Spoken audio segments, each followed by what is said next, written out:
attend our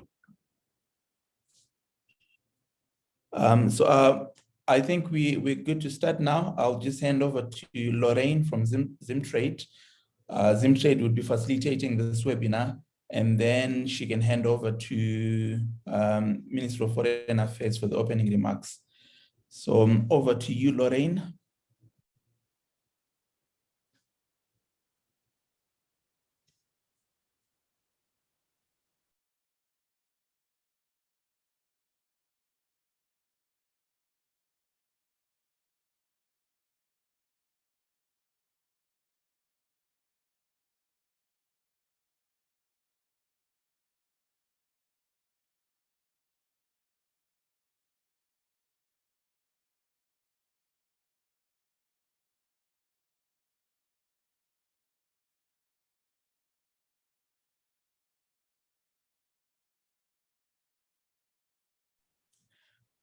It seems we might have lost Lorraine. She might be having technical challenges. Just to check if Minister of Foreign Affairs is available and happy to walk us through the opening remarks. So I'll hand over to you, Mandy. Maybe you can just do the quick introductions if you're available.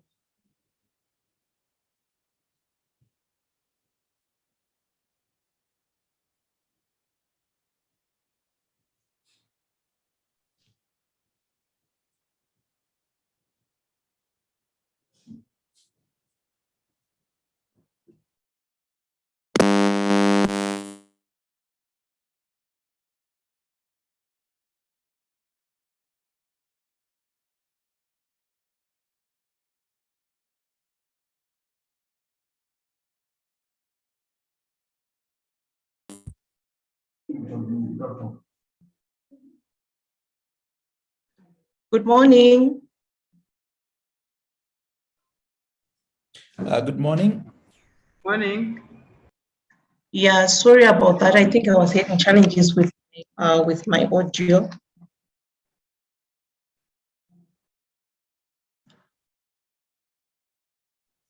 That's okay, Lorraine. So I'd just send it over to you to see if you could hand over to Minister of Foreign Affairs for their opening remarks and any other housekeeping issues that you have. Okay. Thank you so much, David. Thank you everyone for joining us for this ESA-UK EPA webinar, where we'll be discussing about the rules of origin that pertain to the agreement. So for now, I'll hand over to Mrs. Mtetwa for the opening remarks. Mrs. Mtetwa, over to you. Morning, everyone.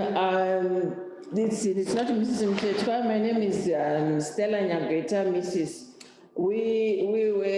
They've been delayed. They're in a meeting with the PS, but I'm sure it's about to finish. Can you allow us about 2-3 minutes? Let me just check where they are, and if need be, then we'll come and do the opening speech on their behalf.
Our apologies to everyone. Sorry, I just checked. They seem to be still in the meeting. However, we will go ahead and do our remarks. on behalf of the Chief Director. If they do come in, while we are in the process, we will end off. So I will quote everything that I'm reading. All protocols observed. Good morning, everyone. On behalf of the government of the Republic of Zimbabwe, and indeed on my own behalf, it is a great honor and privilege for me to welcome you all to this webinar, which is designed to provide participants with a broad understanding of preferential rules of origin, with a particular focus on the new rules relevant to the EPA with the UK. As you might be aware, negotiations for the EPA were concluded in 2018 between UK and Zimbabwe, along with Seychelles and Mauritius, and signed in January 2019. Key provisions under the deal entail Zimbabwe receiving duty and quota-free access to the EU market for all its exports, while in turn opening its market to 80% for UK exports in a phased approach up to the year 2022. The EPA between Zimbabwe and the UK officially entered into force on 1 January 2020 following the gazetting of SI 9 of 2021. As such, the EPA preferential rules of origin started to apply to Zimbabwean exports to the UK and to the UK's exports to Zimbabwe under the EPA. Ladies and gentlemen, in terms of implementation, you may wish to note that on 7 May 2021, the ESA-UK EPA Implementation Committee met for their inaugural meeting to adopt the rules of procedure for the committee. The parties also considered next steps of the other committees provided for in the agreement and agreed that relevant officials would work to develop rules of procedure for the Customs Cooperation Committee, which deals with rules of origin. During this meeting, a range of proposals to amend the rules of origin were discussed, and the committee agreed that officials would follow up on the technical details after the meeting. The UK agreed to discuss the possibility of improving the current rules of origin pending a review of the agreement under the built-in agenda. In particular, the ESA side proposed the possibility of allowing accumulation with South Africa on selected products of interest to the ESA states or products which are currently duty-free between the UK and South Africa. The parties therefore agreed that the ESA side would send the list of selected products for consideration for the proposed possibility of allowing accumulation with South Africa. It is therefore important for traders and other stakeholders involved in international trade to be aware of these rules of origin provisions, to understand their implications, impacts, and to ensure compliance. It is my hope that by the end of this webinar, you will have gained knowledge on the overview of rules of origin, including the criteria to determine origin.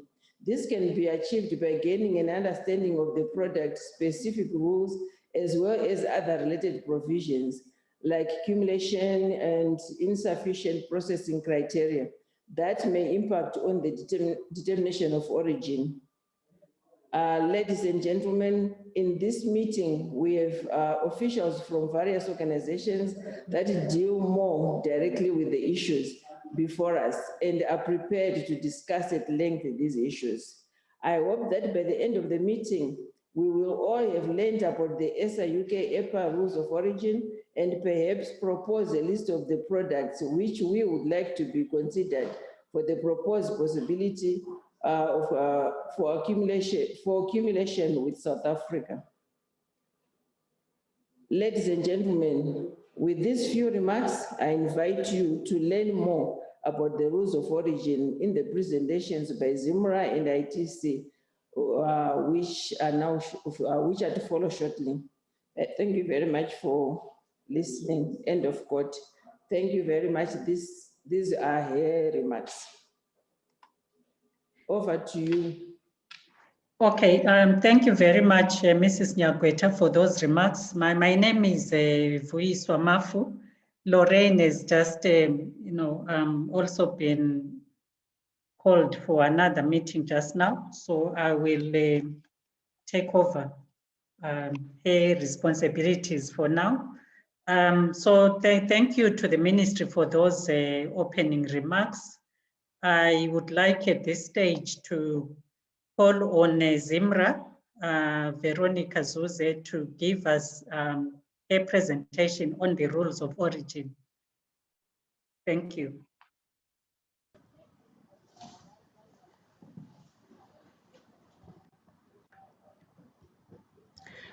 Good morning. Thank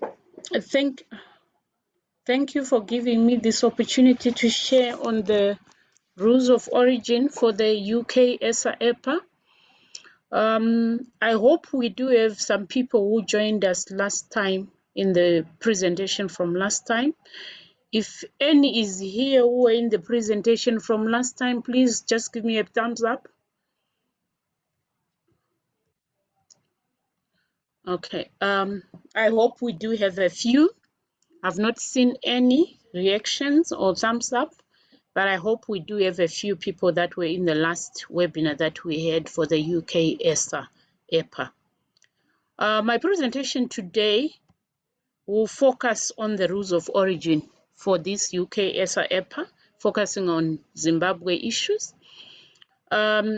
I'm going to try and share my screen. I hope technology does not let me down this time, as it did last time. So I'll share my screen on the meeting.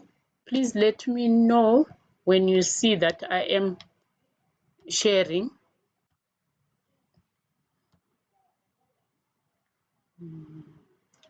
Can anyone see that the screen? Grace? No, sorry, Nothing we yet, can't see it. Veronica. You can't hear me? We can We hear can't you, but see them. Yeah, we Or cannot you see can't what see you are the sharing, screen? but we can hear you. Yes.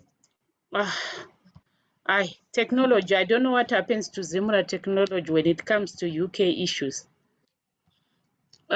Maybe I'll ask Grace to share again. I don't know what is wrong with my system here. Please, Grace, can you share the presentation for me for the sake of progress?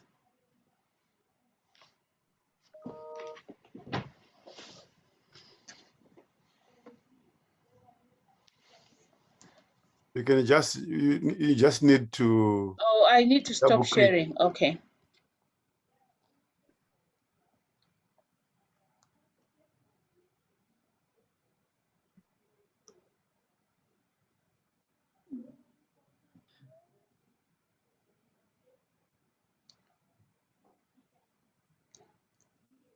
Okay, we can see something now. We can see. Okay. I can't see anything, unfortunately. Who is sharing now?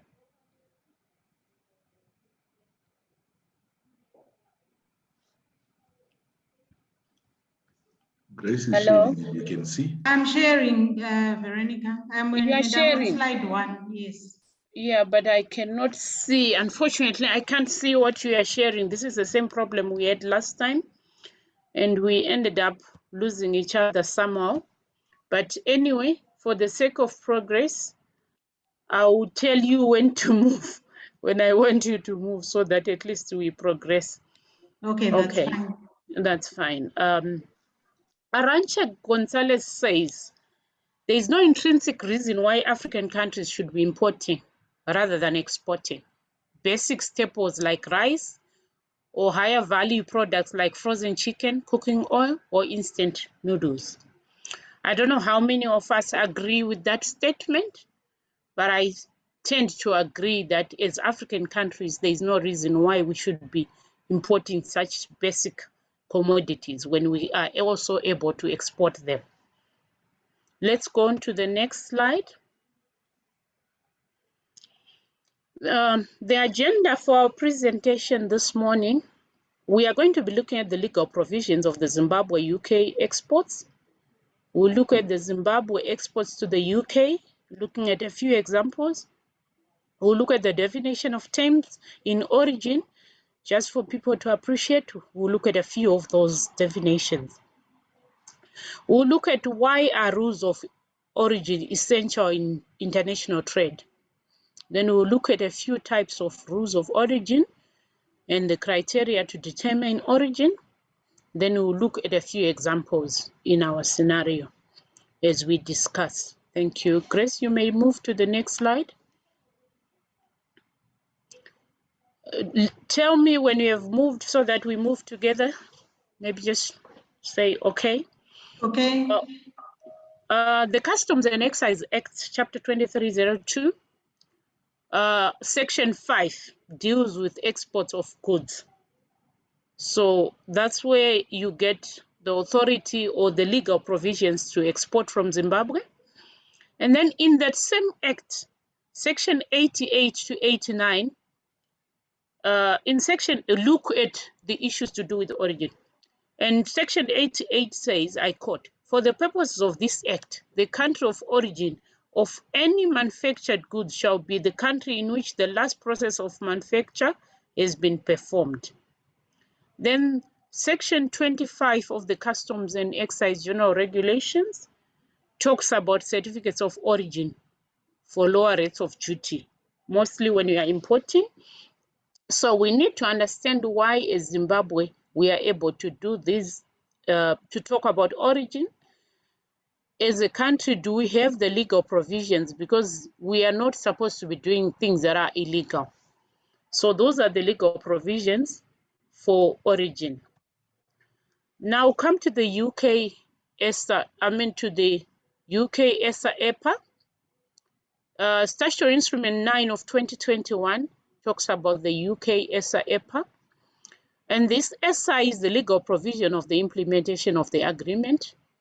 It gives the effective dates for implementation of the EPA by Zimbabwe, which was the 1st of January 2021. Then it lists members of the EPA, which are the 3 countries so far: Comoros, or Mauritius, and Zimbabwe, and the UK.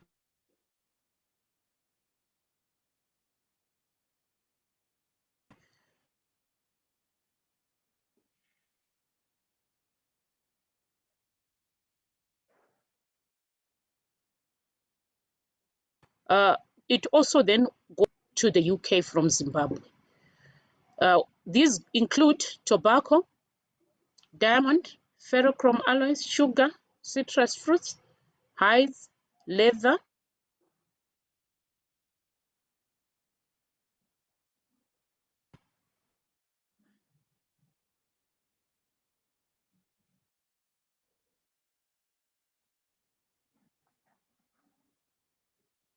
It also includes fresh, but those are some of the products that we, yes. Sorry, go ahead. Where there was I thought we had lost you there. Please go Okay, ahead. yeah, I think my internet is a bit stable. Just let me know if you have it's a bit unstable. Let me know when there's a bit of hitch. Okay. I think most of you must be asking, why are rules of origin essential in trade or international trade? Rules of origin are very essential in that they establish the criteria for determining whether the products originate in Zimbabwe or in another country or territory. Establishing where goods are manufactured helps in leveling international trade, because some nations might just bring in goods that they did not manufacture and then claim preference in another country where they have a trade agreement when they actually did not manufacture and are just moving products from another country. In our example, we could import goods from China and then pack them here and move them to the UK and purport those goods to be Zimbabwean produce. So that's the essence of rules of origin, to establish the actual origin of those goods. They also ensure that an agreed minimum amount of local processing takes place. If a product consists of local or imported material, that's before local origin status is conferred.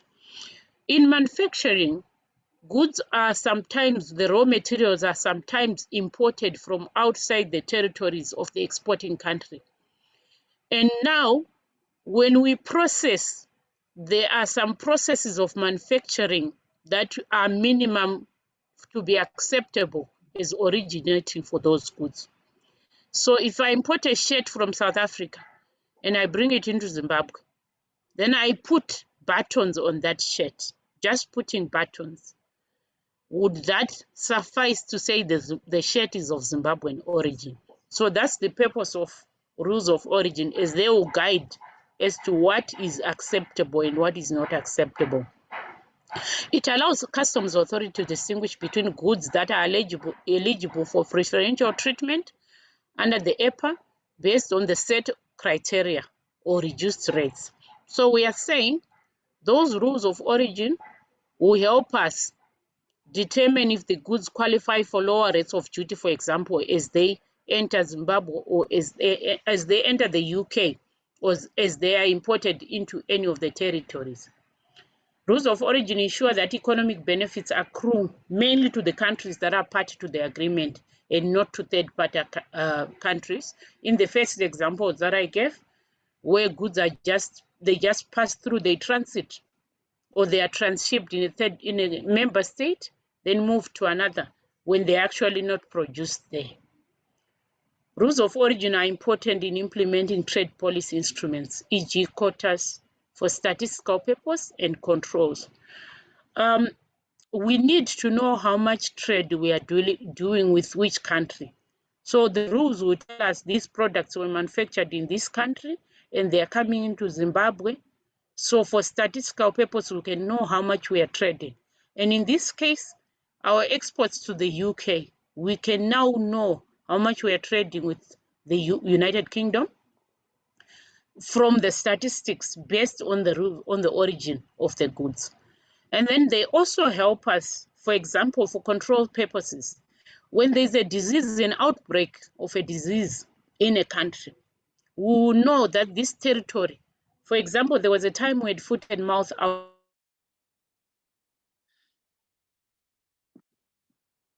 outbreak.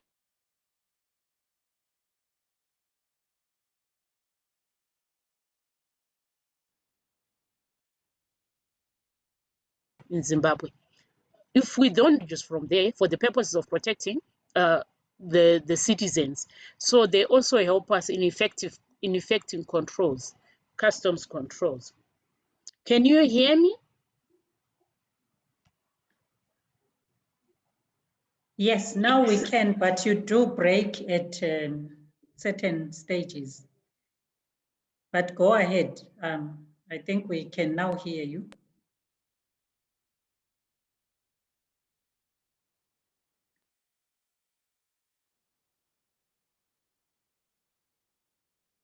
At certain times, I'm afraid if I switch to the slide definition of terms. Okay, we need to understand some of the definitions for us to understand origin.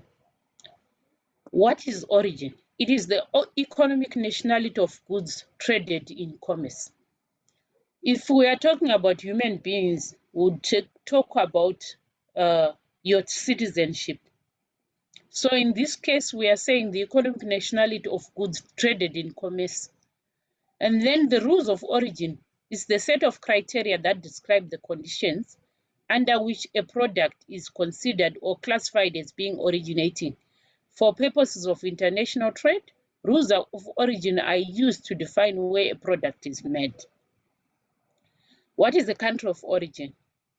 It is the country from which the last process of manufacture, giving the product its essential characteristics, takes place. Then what is manufacture? It is to change the form, shape, or nature of an article, thereby increasing its utility or giving its essential characteristics. You do not need to claim some of these terms, as normally they are outlined in the trade protocols or in their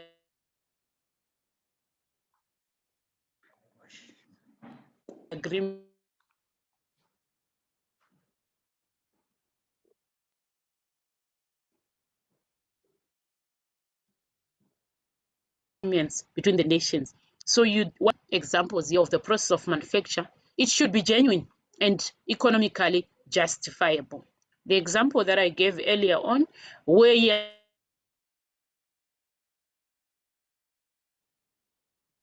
are simply bring in a finished product, Zoe, into another country, you change the bottle, you pour the mazoe, and you claim it to be of that country's origin and not Zimbabwean origin. So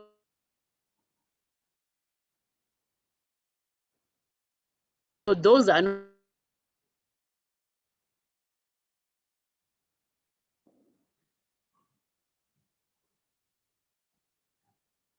not acceptable. Repack, we do have our farm produce. For example, our carrots, our vegetables. Those are grown products. And then we have produced goods, eggs, milk, and animals, and minerals produced in Zimbabwe. Then we have manufactured, for example, we have motor vehicles, machinery, clothing. In our case, mostly clothing, not motor vehicles. And Section 8 to 9 of the Customs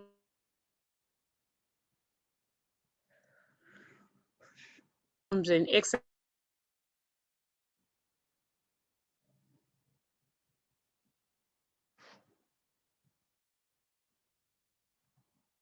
Act talks about those things discussing. Now let's talk about money. Do we have any? How much would we like? Does anyone know where we can get the money or where we can get some? I think these are some of the questions that in Zimbabwe we tend to ask each other or ourselves. Where is the money? Where is the forex that we so much yearn for? So let's talk about how, as we talk about the rules of origin, I think we can then be able to find out where we can get our forex or where we can get the money. There are two types of rules of origin. Let's move, Grace, to the types of rules of origin.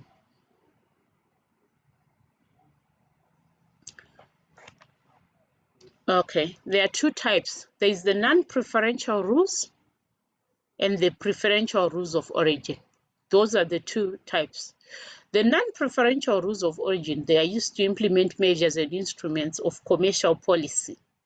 For example, in anti-dumping, where we are trying to reduce dumping of certain products in a certain territory, there is quantitative restrictions. Maybe we are importing from another country and we want to restrict the amount that we are importing. For example, we want to import onions into Zimbabwe. How much onion can we import in a year from, say, South Africa or from Zambia or from Mozambique? So we use those to restrict. And then tariff quotas and origin markings. Preferential rules determine whether imported products shall be subjected to most favored nation treatment or preferential treatment. Most favored nation treatment is a rate that customs rate that is given to all members of the WTO. And then preferential rates, normally you give those where you have a trade agreement, for example, us with the UK in the sense of this EPA, or for example in SADC, we do have to have rates that we have because of the trade agreements that we have. So we might have lower rates of duty in trade because of the trade agreement. The preferential rules of origin may be reciprocal or non-reciprocal. So where there is certain rates to be enjoyed, it can be, we agree that between the two countries, each will offer these rates or offer these preferences. And then non-reciprocal is, we are sending goods to the UK at reduced rates, and they might not necessarily send their goods at the same rates. So that's reciprocal or non-reciprocal preference. Let's move to the next slide. Origin is determined using two major criteria.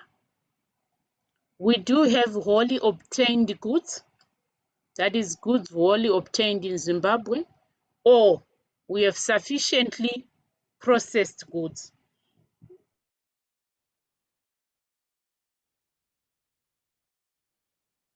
Goods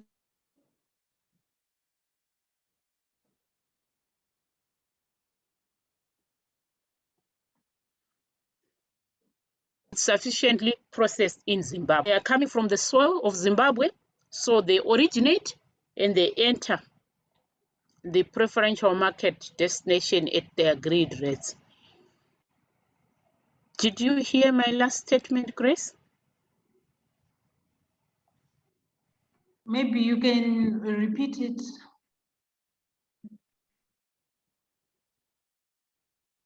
Hello, Veronica.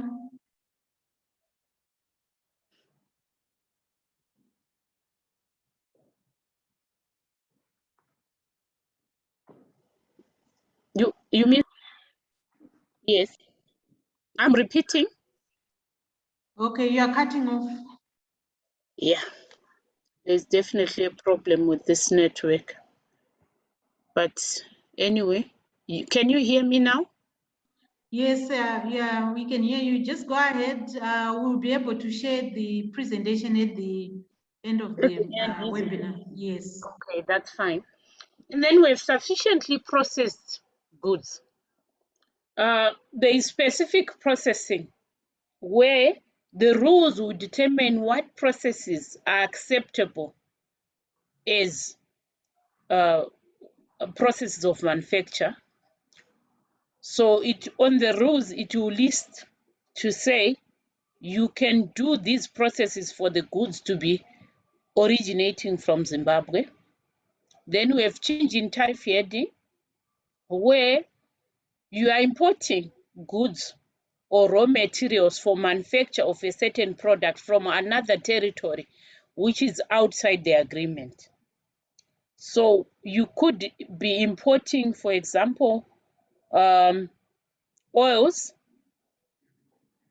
from one country, then those oils you use them to manufacture a product which includes oil while in Zimbabwe, and the resultant product is in a different HS tariff code. There we are saying the goods, as long as the raw materials were coming from a different tariff heading altogether, you are allowed to process, and those goods would have changed tariff heading and they are conferred origin of Zimbabwe. So if I import my sugar from Malawi, and then I import citric acid from South Africa, and then I manufacture a cordial drink that I will export, the cordial drink will be in another tariff heading, and I can export and claim origin for that drink in Zimbabwe, for Zimbabwean origin. Then there is percentage test, which is the value added.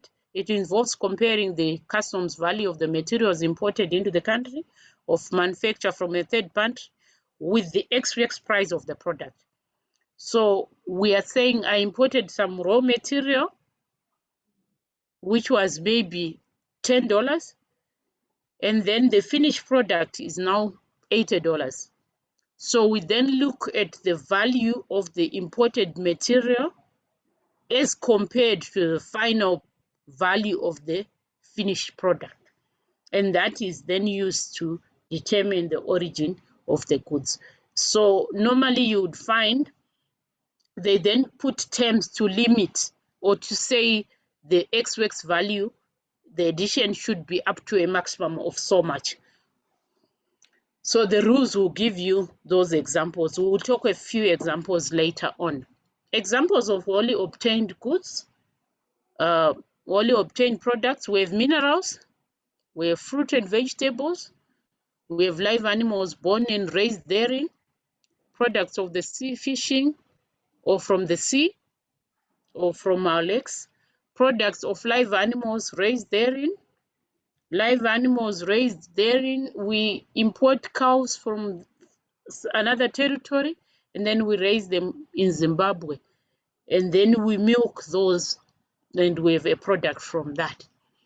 Then product obtained from hunting or fishing, and products of aquaculture, including mariculture, where fish are born and raised therein. Those are some of the example of products. Now, we'll look at the examples of rules of origin that we have. And like I said, you don't have to memorize this. You have to look at the protocol and see what it says. And then you look at your product and accordingly stick to the rules that your product is supposed to. Because rules of origin are product specific. You cannot take rules for chapter 1 or for products in chapter 1 and use them in chapter 84. You have to look at the rules. So in this case, we have chapter 6, live trees and other plants, bulbs, roots, and the like, cut flowers and ornamental foliage. Like we said earlier on, we tend to export a lot of flowers from Zimbabwe. And what is the rule for that chapter, which is chapter 6 of the HS tariff? Manufacture in which all materials of chapter 6 used must be wholly obtained. You will note that these are chapter. I've just looked at the chapter rules. They could be, as you go down in the chapter, there are other rules that could affect the heading at the heading level. So this is for that chapter. The manufacture of these trees and other plants, bulbs, cut, must, or the materials used must be wholly obtained. So in other words, we are saying for the plant to be of Zimbabwean origin, the plants, the cut flowers, must be wholly obtained, grown from Zimbabwe, not for them to be imported and then cut in Zimbabwe and they are conferred Zimbabwean origin. The value of all the materials does not exceed 50% of the ex-works price of the product. So we are saying at the end of the day, they are packed. There are other things that are put to preserve, and then the cut flour was $2 and the final product was $2.50. So we are saying the imported material, when you compare to the final product, should not exceed 50% of the ex-works of the product. Then there is edible vegetables and certain roots and tubers, chapter 7. Hello, Veronica.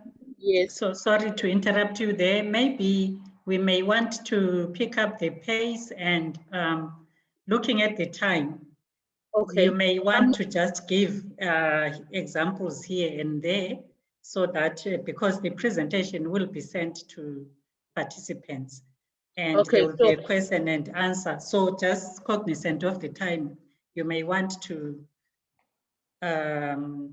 pick up the pace and give, only a few examples here and there. Thank you. Sorry to interrupt you.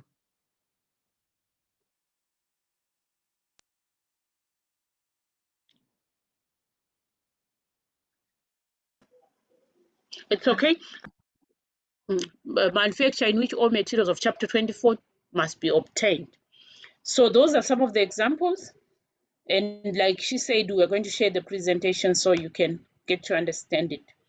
What export documents do you need for you to export? You refer to the Customs and Excise Act, and it gives you the powers to export goods. The documents that you will need there are the bill of entry, the commercial invoice for the goods, the packing list, bank statements, a bank stamped CD1, shippers rail or advice notes, and consignment notes. You need permits when necessary. Then you need the certificate of origin, which is what we are talking about here. There is somebody who says quality is never an accident. It is always the result of intelligent effort. And what we are trying to do here is to keep to make an effort to have quality. Let's move to the certificate of origin slide. It means a document proving the origin of goods and issued by the body authorized by the country of exportation, provided in that country of exportation. The certificate is issued based on information received from the country of origin.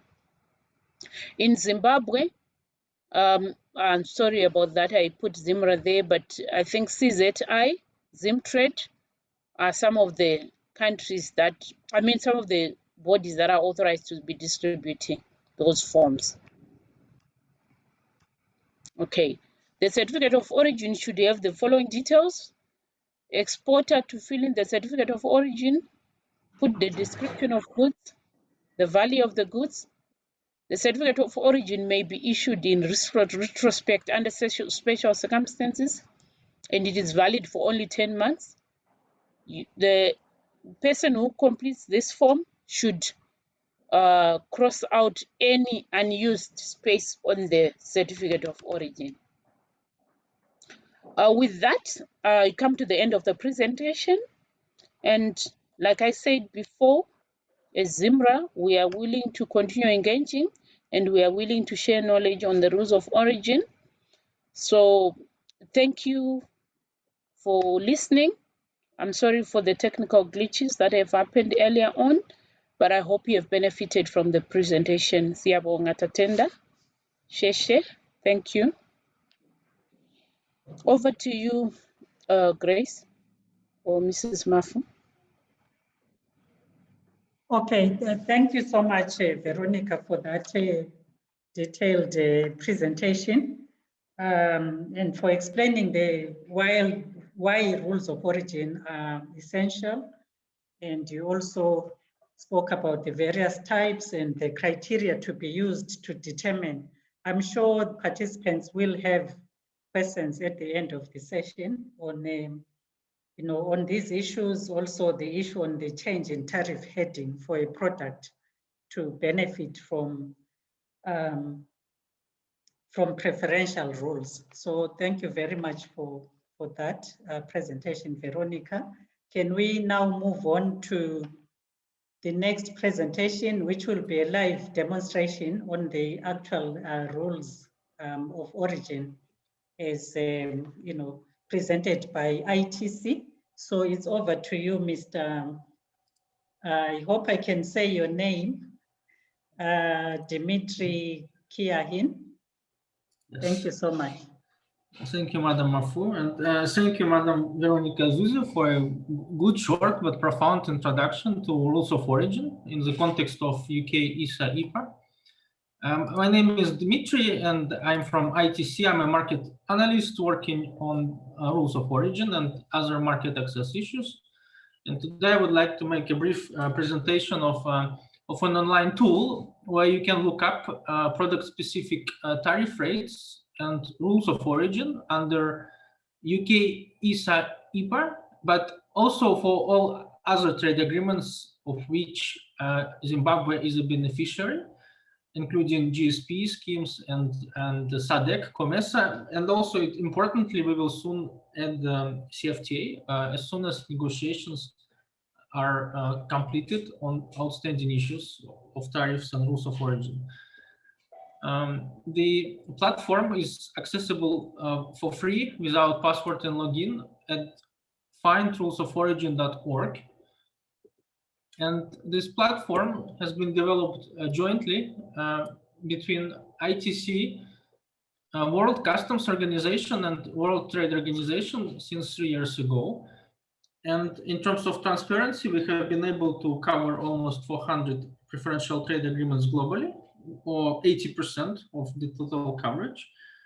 And we captured 50,000 different rules of origin and 30 different regime-wide provisions on origin and certification. And our next phase will concentrate more on delivering the facilitator part of this initiative and trying to enable MSMEs to better understand and use rules of origin in practice, specifically through innovative tools such as origin calculator and self-assessment tools.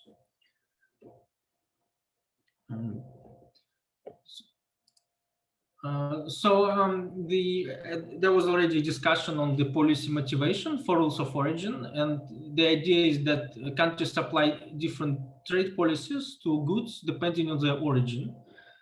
And there are different instruments, and today we would like to focus specifically on application of EPA preferences in the context of UK-ESA trade agreement. So the idea, just to repeat, is UK and ESA countries, the three countries have signed EPA, which grant each other preferential duties for originating products. And rules of origin want to make sure that only Zimbabwe products can benefit from these preferential duties and gain competitiveness in the UK market. If it's a product not made in Zimbabwe, it should not benefit from concessions under this trade agreement. And rules of origin, they needed to properly differentiate between Zimbabwe and non-Zimbabwe products. And for today's example, I would like to take a horticultural product, avocado, grown in Zimbabwe. So as we will see, in the case of horticulture, actually rules of origin are normally simple, and we will spare ourselves from going into the complexities of rules of origin, because these products are of Zimbabwe origin just by its nature of growing and being harvested on the territory of Zimbabwe. So they qualify under the so-called wholly obtained product criterion, which applies universally, typically in most trade agreements.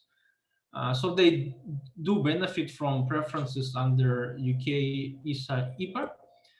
And there are some other industrial products where rules of origin, let's say, more complex, and they could be subject to a separate webinar where we actually go into calculation of originating and non-originating inputs and try to understand if these products are Zimbabwean enough or not. So the examples of such complex products are clothing, automotive industry, furniture, also processed food like beverages and chocolate, fish. If it's caught in the ocean, it also gets complex because you have to look at the flag and the ownership of the ship. So also electronics, yogurt, and even medical products. So these are products that sometimes use inputs from outside of Zimbabwe, and also become more, let's say, interesting in terms of the analysis. So the typical algorithm, which is embedded into the facilitator, is the following. So in order to benefit from UK-ESA EPA, you have to perform 5 information research steps. And if any of the steps you cannot answer yes, it means you will not benefit from UK-ESA preferences. So step number 1 is you have to verify if there is an actual trade agreement in force between country of export and country of import. So in our case, you already know the answer, it's yes. But sometimes if you want to check another destination, maybe China or Brazil, you might still want to check the facilitator. Second step is to check if there is a preferential tariff rate actually accessible for your product, and to understand if you actually want to benefit, if it's good enough for you to claim preferences under UK-ESA EPA. The third step is to verify the criterion and check if your product is actually originating under the agreement of UK and ESA. The fourth step is you verify different other provisions and make sure that you comply with all of them. So example of additional provision is the so-called non-manipulation rule or direct consignment rule.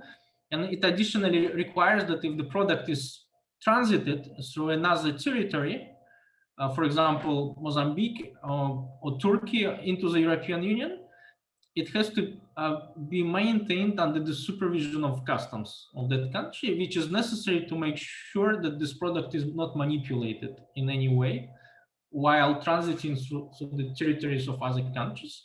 So it requires additional paperwork if you decide to go through this route. And so it means you have to also work with customs authorities of third countries where you transit. In case if you just fly by airplane, they ship the products by plane, of course, it's a direct shipment into the Europe.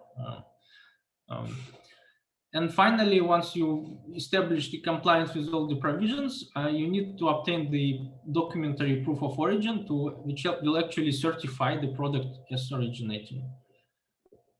So with this, I would like to proceed to a live demo of the online tool.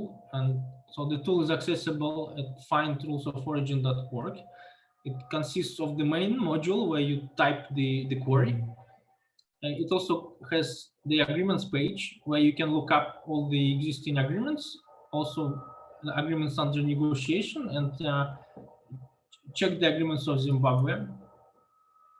And finally, there is a help page where you can look up customs guides and different glossaries and frequently asked questions to learn more about the terminology of rules of origin. So let's proceed with the specific example. Yeah, also finally, we have 3 languages, English, French, and Spanish. So for, let's say, if you're working with local people, we did integrate additional languages, for example, Shona, which is relevant for Zimbabwe. So unfortunately, this translation is unofficial and it's generated by machine learning. So you have to be extremely careful when using the application in such a way. Therefore, we recommend to use English by default. So let's take an example of Zimbabwe exporting to the United Kingdom. And we would like to select the avocado. So normally we have to know the HS code for avocado. In this case, we are able to easily identify the HS code by using a keyword search. And the HS code is 0804 40 0000. And this is the HS code used by United Kingdom. In case you are struggling to find the HS code, you can use a specifically dedicated product search function and try to look up HS code manually. So with these entry parameters, we proceed to the results, and we will start answering the 5 questions. So question number 1 is, do we have a trade agreement between Zimbabwe and UK? The answer is yes. So there is ESA-UK, which is in force. Step number 2 is to check the preferential rate. So the preferential rate is obviously 0 for most products. And so what is important is the MFN rate, and it's 4%, which means that the preferential margin is 4%. And this amounts to a duty savings that you can benefit if you decide to use EPA for your shipment of avocados to the United Kingdom. So it means if you ship a container of $100,000, it means you can save $4,000 on the shipment by qualifying for EPA preferences. So next we have some generic information about the agreement, and next we move on to rules of origin part. So if we discussed if only one country participates in the production of the product, Zimbabwe, it's automatically a wholly obtained product, and normally your analysis should end there. However, here we can see there's a longer rule which requires, of course, fruits and nuts to be wholly obtained, but also there is some discussion about materials of chapter 17. So I will come back to this a bit later when we discuss some value-added products like dried avocados with flavored sugar, and we will understand that this is where you actually get more complex, and you have to look at the rules of origin for inputs from different countries. But in our case, the analysis for rules of origin ends here. And next, we move to different origin and certifications provisions. So they are laid out in a vertical way, because normally many countries, they actually compare trade agreements, because sometimes you can choose. But here you have only one trade agreement, so we move on. And finally, we have the official documentation, so you can check the forms, like for certificate of origin, and you can also check the product-specific rules document. Okay, and then after that, we will go to find out more to see even more details. Here, I would just like to say that you can easily switch the destination, for example, to Germany. So it's quite fast, and you will see that Germany is using slightly different tariff lines now, but we still want to work with fresh avocados. And you will see that there is this different EPA, but the same preferential margin. And as you will see, there's actually the same rules of origin applied. So in fact, there is a lot of overlap. And this means that the transition from EU to UK EPA was not drastic. In fact, most of the provisions were conserved. So let's go back to the United Kingdom. So we select avocados. We go into detail, and in this page, you will find the full name of the agreement, the rules of origin, and the provisions. For each provision, you can discover a glossary. So, for example, if you want to learn what accumulation means, you can find the explanation with some diagrams. And additionally, for each provision, you can actually click on it, and it will open up the original text of the agreement, so you can study this provision yourself. Because of time limitation, I would like to focus only on 3 provisions for rules of origin and 3 provisions for certification. So I think the most important provisions are wholly obtained goods. So you have to identify that fruits and vegetable products are considered wholly obtained.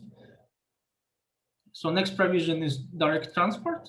So this provision explains that you have to ship the product directly, or in the case if you transit through another country, you have to provide a single transport document for the passage, also sometimes called through bill of lading. You also alternatively can provide a certificate issued by customs authority of the country of transit, and it specifies what information has to be added. And the third provision I think is important. It's packaging.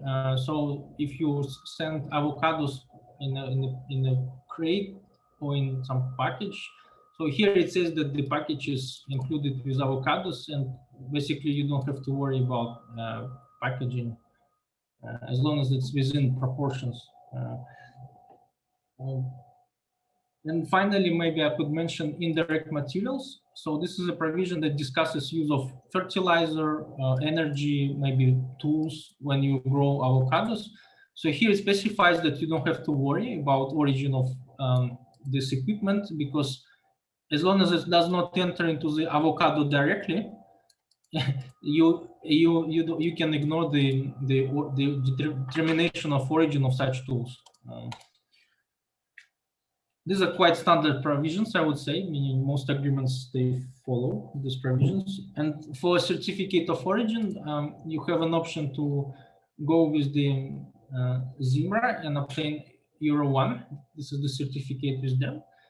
And there is an option to self-certify if the value of the shipment is small, less than 6,000 euros. Additionally, there is a provision to become approved exporter with customs authorities of Zimbabwe, which will facilitate the issuance of certificates of origin in the form of invoice declaration, which is a form of self-certification. And final provision I would like to point to is a retention period, also known as preservation of proofs of origin and supporting documents. So the meaning of this provision is even after you completed the shipment of the product, actually you cannot throw away all your documents, such as invoices and certificates of origin. You have to keep them at least for 3 years.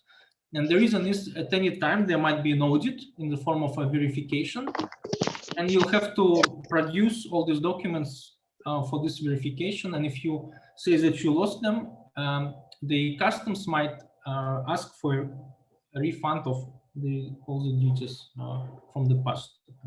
So there'll be an issue with your buyer in the United Kingdom in that case. So these are the provisions I would like to focus on. And of course, the documents, you can also access them here, and you can find the form of the Euro 1 certificate, the application form, the text of the declaration, which you can simply write it on your invoice, for example. the supplier declaration in case you're using inputs from another partner, but in case of horticulture, I suppose you will mostly rely on your own produce. Okay, and information certificate. And there's also derogation, which might be relevant, but we will not cover it today. Derogation is like an exception with more liberal rule, but you have to each time apply for it. Okay, and finally, in terms of the administrative procedure, we recommend to download and study the certificate of origin, and then contact the responsible authority, which in this case can be Zimbabwe Revenue Authority, or you can also talk to ZIMRA for advice, for example.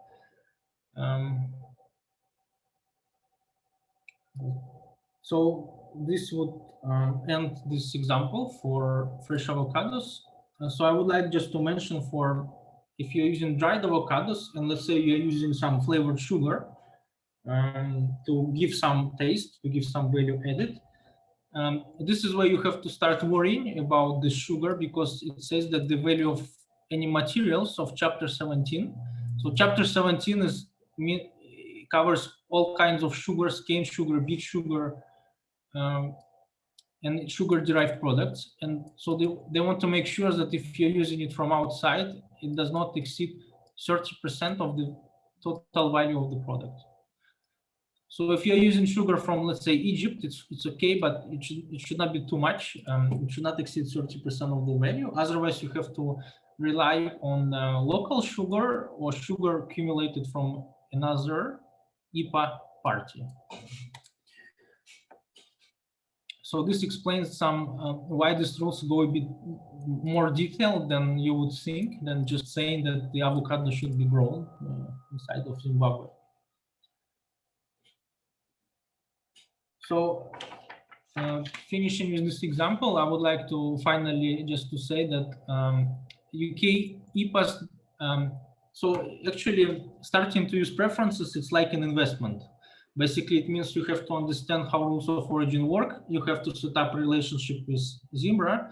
You have to probably hire staff who will be managing all this documentation and origin, but the benefits are long-term. And after using UK EPA, you can actually use it as a first step to start using other trade agreements and entering global markets. So you can use AGOA, for example, after this trade agreement to access US market. You can use, soon you can use CFTA to access African markets. And so actually UK EPA could be the first investment which can take you as a springboard to more markets and to have more competitiveness. So usually it's more difficult to start, but once you start and you set up this process, you can really scale up with preferential trade agreements. So with this, I would like to end my presentation, and if there are any questions, I'll be happy to take them. Okay, thank you so much, Dzmitry, for that presentation. I'm sure it's a lot to take in at this stage for participants, but I would like to think that they can get more information, if not through the question and answer session, that they can still get more information from you at a later stage. But thank you for explaining all that are the steps that companies must take in order to benefit from this particular agreement. It is indeed an investment that they need to make into this, as the benefits are long-term. So I am sure companies will take advantage of that information from you. So thank you very much for that. And at this stage, we can move on to the last part of our program, which will be the question and answer session. I'm sure many companies, many participants might have questions on both presentations from ZIMRA and from ITC. And I will encourage also the use of the chat platform for some questions. So can I open the floor to participants to ask questions?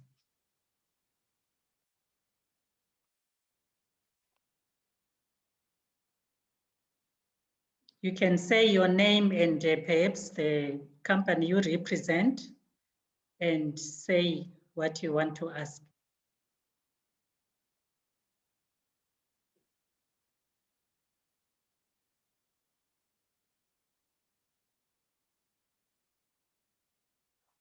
No questions? Hello? Yes. Yes, my name is Miriam Mandishidza from Talisai Import and Export. Okay. Yes, Go I wanted ahead to with your find question. out, I want to find out for the wholly obtained insufficiently processed. For example, if I produce a product, let's say it's oil, it combines oil from two different countries, let's say Zimbabwe and Lesotho. It's roughly, let's say it's about 50-50 to make this one product. So if I import it from Lesotho to finish production in Zimbabwe, does it still qualify under wholly or wholly versus supplied, or is does not cover the same thing? I will ask Veronica to take that question. Okay. I didn't quite get the name, but I hear it's Tarisai Imports and Exports. Yes, my name is Mililai. Mirirai. What's important, Mirirai, is for you to first understand the rules of origin for the product. So you have to go to the product, to the rules, and see the HS chapter for the product you are talking about. So in this case, you are saying it's 50-50. So it's likely to be 50%, not exceeding 50%, isn't it? Yes. But then we cannot give a blanket response. That's why I say you have to refer to the rules for that particular product and see what it says. And then also, wholly obtained and sufficiently worked. Those are two different rules. So sufficiently worked, that's where you would find those things about value addition.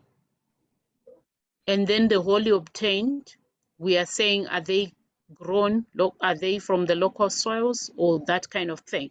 So you need to revisit the rules for that particular chapter and understand what they say.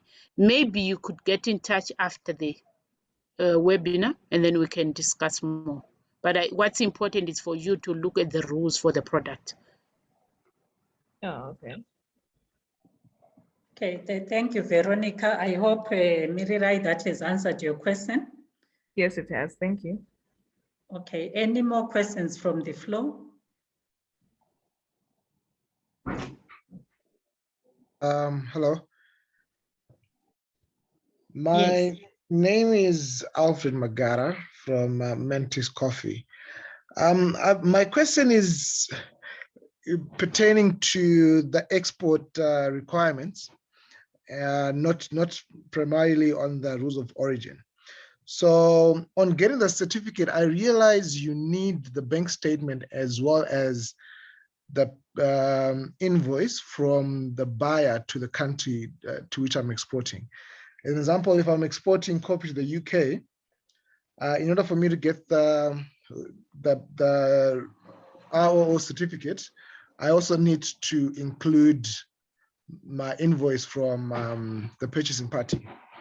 So sometimes what happens is we called export. So by cold exporting, we mean we can just send, say, maybe a container to the USA. We haven't exported much to the UK just yet. We will send a container of coffee to the USA without confirming the market for some products. So maybe half of the container has a market already. So in such a scenario, how will it work in terms of getting the certificate of origin when we don't? It's guaranteed that when our product gets to its intended destination, usually it always just sells up. Or some people just prefer to see and try out the products first while they're on the ground. So how would that work? Maybe if I could just clarify your question. When you export, who are you exporting the container to? So as an example, if I have a business permit to operate in the US, so I will send my container of products to America.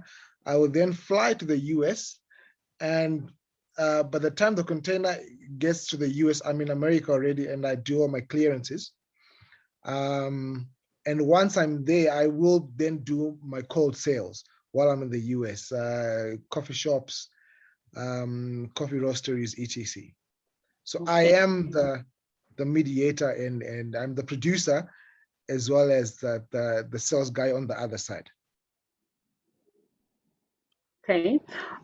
Maybe what I could say for you is, maybe I'm not quite getting your question, but from what I hear, those exports, when you export, there are no goods that are exported to another country without a consignee in that country. So when you ship your goods, you are shipping to another company, which could be your sister company. Confirm. Yes, confirmed. So that sister company is the one that's purchasing these goods from Zimbabwe, isn't it? And then they resell.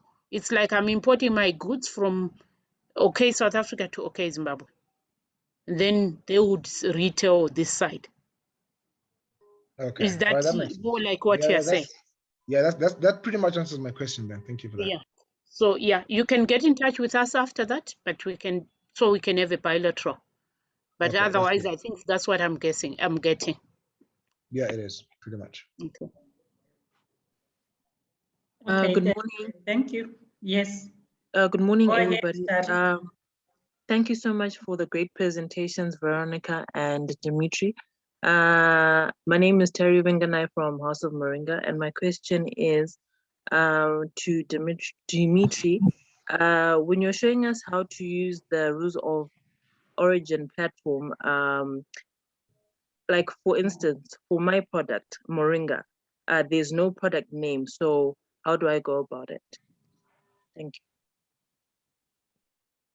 Yes, thank you for your question. So, so it might be that if you use some specific name, it might not correspond to the customs nomenclature, which is sometimes quite technical.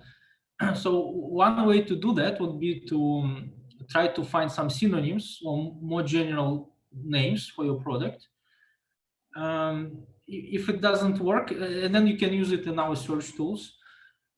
If it doesn't work, you can try to go step by step and try to first identify the HS chapter, meaning is it an oil, is it a meat, or is it a beverage, and then it can help you to finally identify the product. And finally, if you still are not sure, or you think that there is high risk that you might have made a mistake, the final advice would be to contact the authority and ask them to help you with the HS classification. Okay, or you can contact your customs broker if you have one. All right, thank you.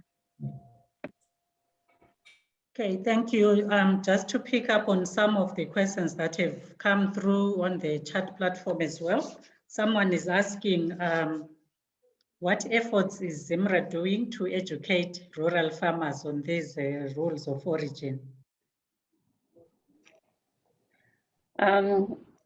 Like these webinars, before the COVID era, we would do workshops. But because of the reduced interaction, physical interaction and the social distance, we cannot really go out there and educate people. But we do have the social media platforms where people can send in questions. They can ask what they want to understand, and then we can get in touch with them. Where companies want us to have workshops with them for a sector, we have continued doing those workshops, but now virtually, although it might be difficult for the rural farmers. But I see this is from Lucia Dubel.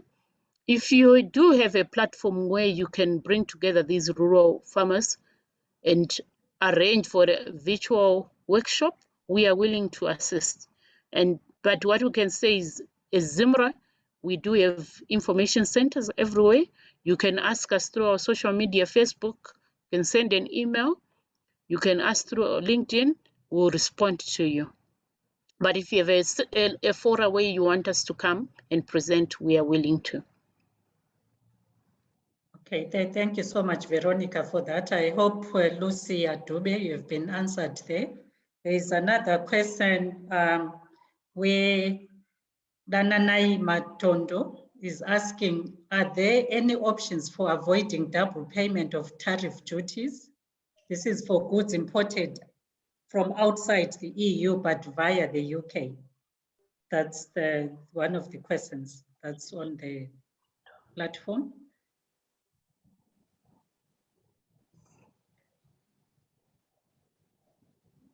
I'm not sure who can take that particular question. I'm not sure what exactly, I'm trying to digest the question, but I take it this is somebody who is importing from outside the EU via the UK. I hope the person realizes that UK is no longer part of the EU. So because of that, they now have their own custom systems. And because it's no longer one territory, those goods might be required to pay duty into the UK. But if those goods are in transit, I think the only other option is to have those goods kept under customs control while it's in the UK.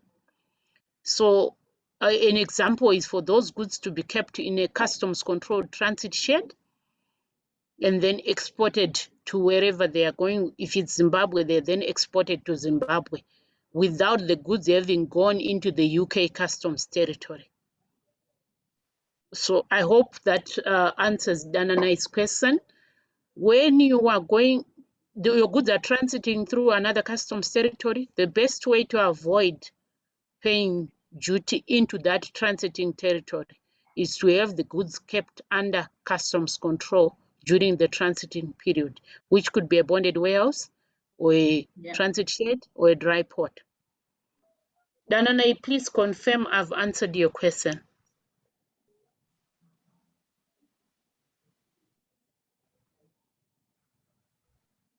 Okay, no response from him. I'm sure he can still contact you, Veronica, if not, but I think that is clear enough in answering that question. I would like Grace to confirm that the recording of this webinar will be shared to participants. Someone was just asking. And if there are no further comments, questions, I would like to wish everyone in this forum a very good rest of the day. Thank you. Thank you, Mrs. Mafu. Thank you very much. Have a nice day. Thank you. Have a good day. Thank you. Have a good day.